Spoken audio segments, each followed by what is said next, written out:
mugamba mutya abali ku channel yaffe eyitibwa Kyayiti YouTube channel yaffe olwo munnaffe wano wambuuzizza nsonga y'okufumba ewambuuzizza n'oŋŋamba nti biki by'osobola okuteeka mu nvaazo supu ono abeere ng'azitowa bulungi nnyo by'osobola okuteeka mu nva ate munnange nno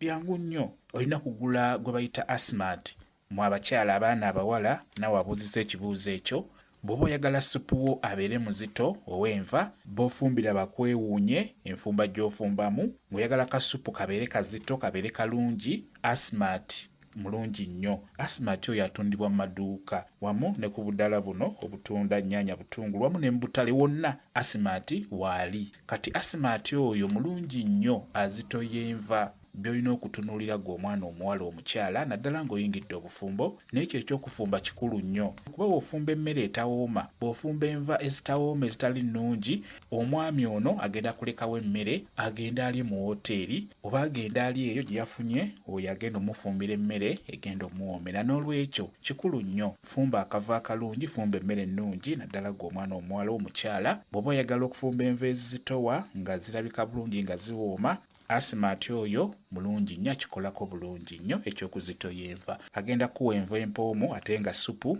azitowa bulungi nnyo kyekyo kambaye WhatsApp namba yange osobola okumbuuza nja kwongera okunyonyola ku vidiyo eno WhatsApp namba yange eri 0778737 yeeyo WhatsApp namba yange mwebale kubeera ku channel yaffe eyitibwa Kyayiti YouTube channel yaffe kyembasaba mugende mu maaso n'ogyegattako mbeere bulungi mweraba.